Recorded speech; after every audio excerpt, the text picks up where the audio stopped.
여기 훌륭하다고 평가받는 예술작품이 있습니다. 고가에 거래되며 그 명성은 더 커지고 있죠. 작품이 유명해지면서 그녀의 전시회도 유명해집니다. 유명 인플루언서들도 인증사진을 남기며 SNS 명소가 되죠. 수업의 자료로 쓰이기도 합니다. 그리고 그녀는 자신의 재능을 예술작품을 만드는 것뿐만 아니라 미술 수업을 통해서 좋은 작품을 만들도록 돕는 데 활용하겠다고 합니다. 그런 그녀를 보며 꿈을 꾸는 학생들은 모두 그 미술 수업을 들으려고 하죠. 수업도 하고 전시회도 하고 승승장구하던 그녀에게 사건이 터집니다. 사실 그녀가 고등학교 시절에 학교폭력 가해자였다는 것입니다. 게다가 그녀가 대량의 마약을 소지하고 있고 대마 양성 반응을 보였다는 사실이 뉴스에 보도되며 대중들은 그녀에게 등을 돌립니다. 그녀의 미술 작품에 더 이상 관심을 두지 않고 되려 비난하는 사람들도 나타나기 시작합니다. 그녀에 대한 문화적 보이콧, 바로 이런 것을 캔슬 컬처라고 합니다. 캔슬 컬처란 인플루언서, 유명인, 공적 지위에 있는 사람이 논쟁될 만한 행동을 취하거나 과거의 행동이 드러났을 때 이를 고발하고 해당 인물에 대한 팔로우를 취소하며 크게는 지위를 박탈하려는 행동 방식을 말합니다. 이와 비슷한 것은 할리우드에서부터 시작된 미투 운동이 될 것입니다. 앞선 예시는 드라마 더 글로리를 바탕으로 이해하기 쉽도록 구성한 이야기입니다. 그래서 대부분 이사라라는 가상의 예술가가 합당한 처벌을 받고 그녀의 지위가 박탈당하는 것에 모두 쉽게 동의할 것입니다. 하지만 실제 캔슬 컬처는 훨씬 더 복잡하기도 합니다. 다음에 소재를 가져온 영화는 바로 타르입니다. 영화 타르는 케이트 블란쳇이 많은 시상식에서 여우 주연상을 받으며 인생 연기를 펼친 영화로 유명한데요. 배우들의 연기뿐만 아니라 다루는 이야기 또한 매우 흥미롭습니다. 이번 영상은 클래식 음악을 다루는 이 작품 타르에 관해서 알고 보면 좋은 것들을 정리해보려고 합니다. 먼저 이 영화를 소개해드리자면 커리어에 있어 정점에 위치했던 지휘자 타르에 관한 작품입니다. 리디아 타르는 에미상, 그래미상, 오스카상, 토니상, 대중문화계의 권위 있는 시상식에서 상을 휩쓸며 이주오티를 달성하고 베를린 필하모닉 최초의 여성 상임지휘자가 되는 등 엄청난 커리어를 가지고 있습니다. 오케스트라와 함께 그녀는 무대를 관람하기 어려워진 상황 속에서 대중들에게 연주를 공개하면서 말러의 교향곡을 녹음하는 프로젝트를 진행하고 있죠.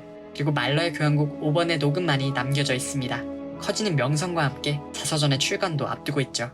영화 초반부 그녀는 실제 뉴욕 작가이자 방송인 애덤 고프닉과의 인터뷰 장면을 길게 보여줍니다. 그녀의 놀라운 업적을 열거하면서 말이죠. 사회자는 그녀에게 말러 교향곡 5번을 어떻게 연주할 것이냐고 물어보죠. 1901년에서 1902년 사이에 쓰여지고 1904년에 연주된 말러 교향곡은 장송 행진곡으로 시작하여 5악장으로 이루어져 있습니다. 어렸을 때부터 연주자로 유명했던 말러는 이 곡을 작성하던 시기 복잡한 삶을 보냈습니다. 1901년 2월에 목숨이 위태로울 수 있을 정도로의 갑작스러운 출혈이 발생했고 그는 건강에 문제가 있음을 알고 오랜 시간 요양하게 됩니다.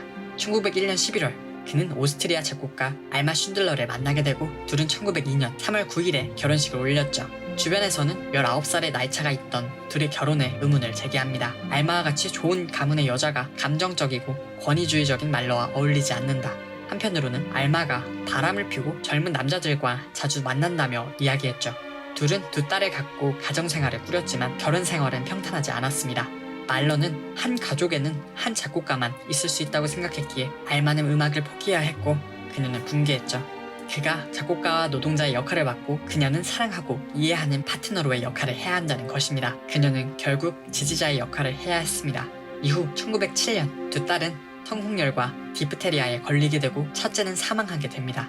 충격적인 사건 후 말러는 심장에 문제가 있다는 것을 알게 되고 이 병에 대한 염려가 너무 큰 나머지 정신적으로 힘든 생활을 보내게 됩니다. 1910년 우울증에 빠졌던 알마는 독일의 건축가 발터 그로피우스와 바람을 피웠습니다. 말러는 프로이트에게 조언을 구했고 그의 말대로 알마가 음악적인 활동을 할 수 있도록 도와주기로 마음을 바꿉니다. 알마의 복을 홍보하기도 했죠. 그러나 1911년 5월 말러는 심장 질환으로 세상을 떠나게 됩니다. 그는 복잡했던 삶 속에서 자기 성찰을 통해 5번을 작곡했습니다. 그중 4악장 아다지에토는 그의 연애 편지라고 할 수 있죠. 최근에는 헤어질 결심에서 들을 수 있었던 곡입니다. 그러나 그 장엄한 분위기로 영화 속에서 타르가 스승이라 말하는 레너드 번스타인이 로버트 애플 케네디 장례식에서 지휘하기도 하며 슬픈 상황 속에서 연주되는 작품이기도 합니다. 타르를 제작한 토드 필드 감독님은 클래식 음악 중 가장 좋은 작품이 말러 교향곡 5번이라고 했으며 대중적인 작품이라고 말했죠. 복합적인 말러의 곡은 복합적인 이 영화와 맞닿아 보입니다. 말러 교향곡 5번은 공개될 당시보다 1960년대에 더 큰 빛을 본 작품입니다. 바로 성공적으로 완성된 레너드 번스타인의 말러 교향곡 전집 녹음 덕분인데요. 5번은 그 중에서도 가장 잘 지휘됐다고 유명한 작품이죠. 마찬가지로 1919년에 공개된 엘가의 첼로 협주곡 또한 1960년대에 더 유명해진 곡인데요. 에드워드 엘가는 영국의 작곡가로 대중적인 작품으로는 사랑의 인사가 있습니다.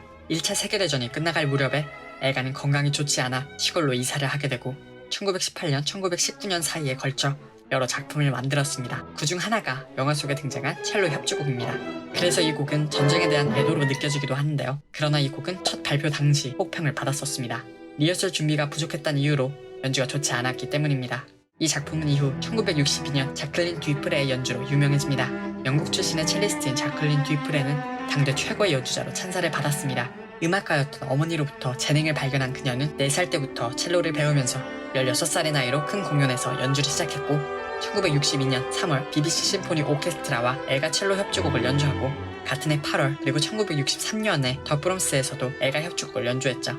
그녀의 연주로 엘가의 첼로 협주곡이 빛을 보았습니다. 여러 활동을 하던 그녀였지만 이후 손가락에서 감격이 느껴지지 않은 일도 발생했고 전신이 마비되는 현상도 발생했었는데 이는 다발성 경화증의 증상들이었죠. 첼로 케이스를 여는 것조차 힘들 정도로 연주가 어려운 상태가 되었고 결국 28살의 어린 나이로 활동을 중단하며 42세의 나이 1987년에 세상을 떠납니다. 역사상 위대한 첼리스트 중 한 명으로 기억되었죠. 다시 영화 속으로 돌아와서 타르는 인터뷰에서 자신의 스승을 레너드 번스타인이라고 말합니다. 레너드 번스타인은 유명한 지휘자이자 작곡가, 피아니스트로 천재 음악가였습니다. 10살 때부터 피아노를 독학하며 재능을 보였던 그는 1943년 뉴욕 필하모닉의 보조 지휘자로 임명되었다가 원래 예정돼 있었던 지휘자가 독감에 걸린 후 대타가 되어 리허설할 시간 없이 지휘자로 데뷔하게 됩니다.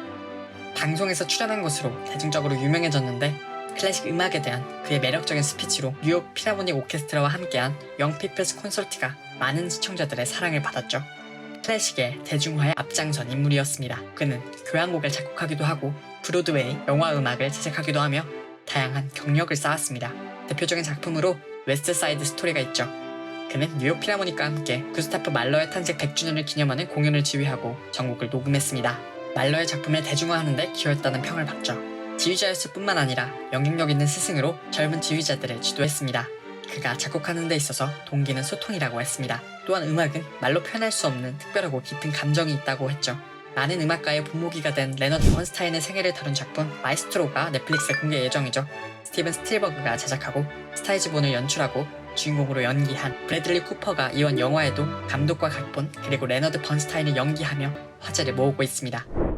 주인공 리디아 타르가 베를린 필하모닉의 최초 여성 상임 지휘자로 있습니다. 세계에서 가장 인기 있고 존경받는 오케스트라 중 하나인 베를린 필하모닉에서 상임 지휘자가 여성이었던 적은 없습니다. 영화 속에서는 실제 상임 지휘자들이 언급되기도 하죠. 비렐름 프루트 뱅글러는 1922년에서 1945년 사이 1952년에서 1954년까지 상임 지휘자의 자리에 있었습니다. 저명한 고고학자 아버지와 화가 사이에서 태어난 그는 36세의 젊은 나이로 베를린 필하모닉의 상임 지휘자가 되며 명성을 펼칩니다. 그러나 그는 나치와 히틀러에 관해서 논쟁거리가 많았던 인물입니다. 독일 지휘자이자 작곡가였던 그는 나치를 지지하지 않고 오히려 공개적으로 반유대주의에 반대 입장을 보였지만 나치 정권 동안 독일에 남아있었던 지휘자 중 한 명이었기 때문입니다. 프루트 뱅글러는 히틀러에 대해서 비판적으로 평가했고 반유대주의를 비난하는 공개 편지를 쓰기도 했습니다. 독일을 떠나려고 결정했지만 나치는 그를 저지했습니다. 괴벨스는 독일을 떠나는 순간 다시는 돌아올 수 없으며 가족들과 만날 수 없을 것이라고 경고했죠. 남아있는 베를린 필하모닉과 가족들에 대한 책임으로 그는 결국 동일에 남았습니다. 1935년 그는 베를린 필하모닉에 돌아와 지휘를 재개했습니다. 그의 복귀를 기다린 사람들도 있었으며 여러 차례 공연을 했죠. 그 중에서도 나치 지도자와 히틀러가 참석하였지만 프루트 뱅글러는 경례하지 않고 지휘를 시작했죠. 그는 이후 뉴욕 필하모닉 오케스트라의 지휘자 자리를 제안받고 이동하려고 했습니다. 그러나 나치당원 헤르만 göring이 명령한 뉴스를 보도했고 프루트 뱅글러가 나치당의 지지자처럼 보이게 했습니다. 이에 미국 언론은 부정적인 반응을 보였고 프루트 뱅글러는 지휘자의 자리를 거절했습니다. 그는 해외 순회를 돌았고 유대인과 독일에서 쫓겨난 사람들로 구성하여 오케스트라를 지휘했습니다. 동시에 히틀러는 그에게 비용을 아끼지 않았고 독일 음악가인 그의 활동을 선전 활동으로 생각했습니다. 물론 그는 히틀러의 선전 목적에 이용되는 것에 거절했죠. 그는 히틀러의 생일 기념 행사를 피하고자 빈에서 오케스트라 공연을 계획했고 이 때문에 리허설을 할 수 없다는 이유로 게벨스의 지휘 부탁을 거절합니다. 이후 게벨스는 빈의 공연 주최자들에게 공연을 취소하라고 강요했고 1942년 결국 히틀러의 생일을 기념한 공연에서 베를린 필하모닉을 지휘하게 됩니다. 이 사건 이후에는 이런 상태를 방지하기 위해 큐르트 뱅글러는 사전에 허위 병원 진단서를 제공했죠. 전쟁이 끝나고 그는 나치를 반대했지만 미국으로 망명하지 않았고 독일에 남아 나치 당원들의 공연을 연주했다는 것 등이 논란거리가 됩니다. 이에 그는 자기 예술이 선정을 위해 오용될 수 있었지만 독일 음악을 위기 속에서 지켜내는 것이 임무였다고 말합니다. 그는 나치 혐의에 있어 무죄 판결을 받았죠. 큐르트 뱅글러 이후 베를린 필하모닉의 상임 지휘자를 맡게 된 것은 하버트 폰 카라얀입니다. 당시 젊고 재능 있는 오케스트라 지휘자였습니다. 하버트 폰 카라얀은 1956년부터 1989년까지 베를린 필하모닉의 지휘봉을 잡았습니다. 그는 무려 34년 동안 수석 지휘자로 약 2억 장의 음반을 판매한 것으로 추정되며 가장 많이 팔린 클래식 음악 녹음 아티스트로 알려져 있죠. 그 또한 푸르트 뱅글러와 같이 나치 시대를 보내온 지휘자입니다. 그는 독일에서 지휘자로 활동하기 위해 나치 당원에 가입하게 되고 독일 최연소 오케스트라 지휘자가 되어 지휘 활동을 펼쳤죠. 비평가들은 그의 능력을 칭찬했습니다. 여러 활동을 펼쳤지만 나치 지도부의 지지를 잃고 독일을 떠났으며 종전 후 나치 시절 불법 행위에 무죄를 선고받았죠.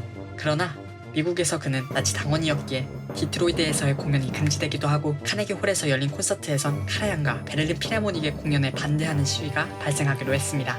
1956년 푸르트 뱅글러의 후임으로 베를린 필하모닉의 상임 지휘자로 임명됩니다. 그의 지휘하에 수많은 녹음이 진행됐고 순회 공연을 다니며 명성을 쌓았습니다. 그러나 1982년 9월 카라얀이 최초로 여성 관악기 연주자 사빈 마이어를 영입하면서 논란이 발생합니다. 게스트로 연주했던 사빈 마이어의 연주가 마음에 들었던 지휘자는 1년 계약을 제외했던 것입니다. 하지만 오케스트라는 73대 4로 23살의 마이어가 정회원이 되기에 더 성장할 필요가 있다고 다수결로 결정했죠. 그러자 카라얀은 오케스트라와 계약한 활동과 거액의 공연을 취소하기도 했으며 다툼이 발생했습니다. 이후 마이어는 오케스트라를 떠났고 단원들과의 충돌과 함께 심장과 허리에 건강상 문제가 있어 수술을 받아야 했던 카라얀은 사임했습니다. 영화는 우리에게 이런 질문을 던지는 것 같습니다. 작가와 작품은 분리되어 볼 수 있을까요? 분리해서 봐야 할까요? 초반 인터뷰에서 타르는 말러 교향곡 5번을 연주하기 위해서 말러의 결혼을 이야기하면서 창작자의 의도와 전기를 해석하여 지휘할 것이라고 합니다. 예술에 있어서 공감의 행위는 매우 중요한 것이라 말하죠. 동시에 이후 등장하는 줄리아드 수업 장면에서는 한 학생이 자신은 백인이 아닌 인종이자 팬젠더이기에 백인 작곡가인 바흐의 음악을 연주하거나 지휘하는 것을 거부합니다. 이에 타르는 음악가 바흐의 성, 출신 국가, 성 등 정체성을 제쳐두고 일단 바흐의 음악을 들어보라고 주장합니다. 영화는 리디아 타르가 지휘하는 재능, 예술적 능력에는 의심하지 않습니다. 그녀는 예술적 성취를 바탕으로 그 권력을 갖게 된 것으로 보입니다. 그녀와 예술을 뗄 수 없는 관계로 그려지죠. 이후 그녀는 사생활로 인해서 정점에서 내려오게 되는데요. 결국 예술과 예술가는 분리할 수 없는 것일까요? 이 관점에서 살펴보시면 영화를 더 재미있게 보실 수 있을 겁니다.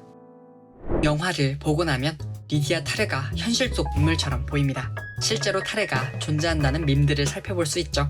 타르가 현실 세계의 인물이라고 착각하게 만드는 이유에는 촘촘한 인물과 상황 묘사, 우리를 혼동하게 만드는 현실과의 융합이 있습니다. 앞선 인터뷰 장면 속 사회자 에던 코프닉은 실제 뉴욕의 작가죠.